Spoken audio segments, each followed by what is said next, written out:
Hi, my name is Fatini, and I am going to be demonstrating diffraction of light using laser. Before we get into diffraction of light, let us learn about the basic nature of light.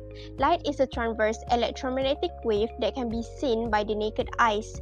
They do not require medium to transfer energy. It can travel at a speed of 3 times 10 to the power of 8 meters per second. The highest point of a transverse wave is a peak, and the lowest point is a trough. The wavelength is the amount of space between two successive peaks or troughs. The size of a wavelength and the size of a barrier or opening will determine the significance of diffraction that the wavelength will experience. This is a simple illustration of diffraction of light. As shown, the gap between two barriers is a lot wider than the wavelength of wave. Therefore, the diffraction of light is not very significant. As for this one, the size of gap is smaller than the wavelength. Therefore, the diffraction of light is highly visible to the naked eyes. The effect of diffraction can be regularly seen in everyday life. For example, bending of light around the corners of doors or windows. If you are in a room and the light is on, then it lights up the room, but the light can travel farther than you think. If the door is open, then the light will travel around the door and can be seen from the outside. Now, before I proceed with the experiment, we need to understand what is diffraction of light. Diffraction of light occurs when a light wave passes by a corner or through an opening that is physically the approximate size of or even smaller than the light's wavelength. As was mentioned before, there are two factors affecting diffraction of light. First is the wavelength of the light wave. Second is the size of the gap the wave is traveling through. Three materials that are needed in this experiment: two razor blades, laser light, and an A4 paper. This is the setup. As you can see, I used two books to hold the razor blades together. Do not put the razor blade too close or too far from the A4 paper. Make sure to leave a very small gap between razor blades so you can see diffraction of light clearly on the paper. So here's the end result. Kinda cool, right? I want you to try out this experiment. I wish you the very best of luck and goodbye!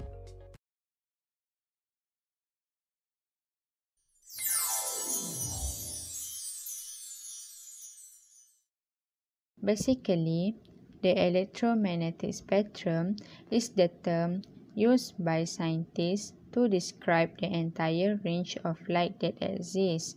From radio waves to gamma rays, most of the light in the universe is, in fact, invisible to us.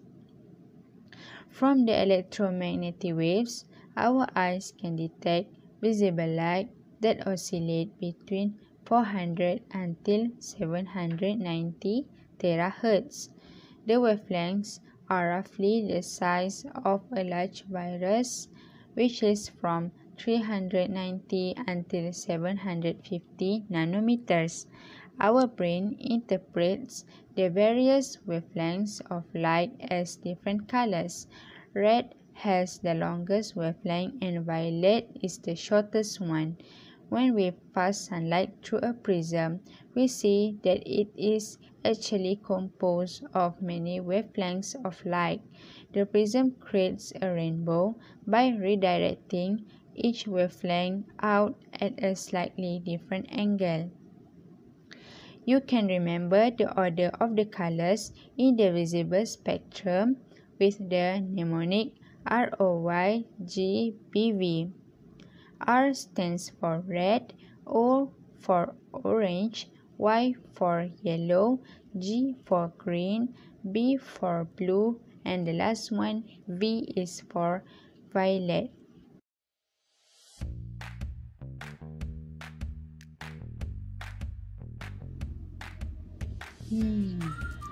I feel bored today. I already played the video games from my phone. I got one idea. Let's do an experiment today. The experiment is about the formation of the rainbow. This experiment is related to the electromagnetic spectrum from the topic quantum theory and atomic structure that I have learned in my class. Alright, let's go!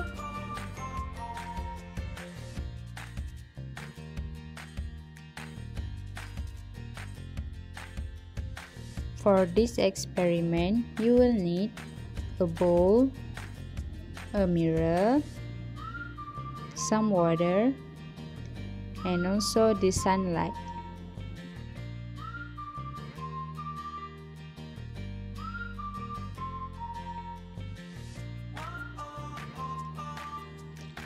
We meet again. Firstly, we start our experiment by putting the mirror into the bowl. Second, we pour the water into the bowl.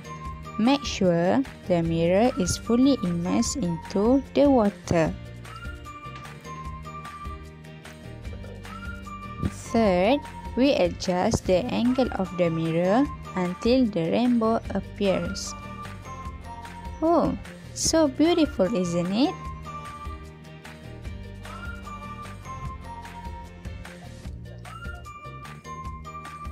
That's all from me. I wish you all the best. Bye.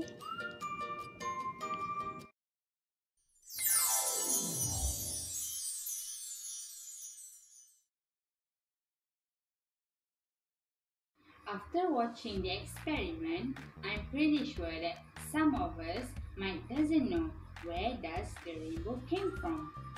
Firstly, we have to understand the basic concept related. The electromagnetic radiation is one of the many ways that energy travels through space. There are various types of radiation arranged in order of increasing wavelength in the electromagnetic spectrum, starting from the heat from a burning fire, the light from the sun, the X-ray used by your doctor, as well as the energy used to cook food in a microwave are all forms of electromagnetic radiation. We learned that the visible light from the sunlight represents small region of spectrum where ultraviolet radiation and infrared radiation. On the experiment, the first step that I do was putting the mirror into the bowl. Then I decide to pour the water into the bowl. The sunlight ray passed through the water and refracted to the mirror. The ray then will be refracted back from the mirror and pass through out of the water. The rainbow image will form on the screen. The reason why we use water in this experiment is to act as a prism in order to refract the rainbow colors from the sunlight. The mirror is used to reflect the sunlight ray. As we can see, the visible spectrum, that is light that we can see with our eyes, makes up only a small fraction of the different types of radiation that exist. The visible spectrum that we can see is making up of 7 different colors, which are red, orange, yellow, green, blue, indigo, and the last one is violet. This is the rainbow colors. The visible region starts from violet lambda 400 nanometer to red lambda 750 nanometer. That's all from me. Thank you. Bye-bye.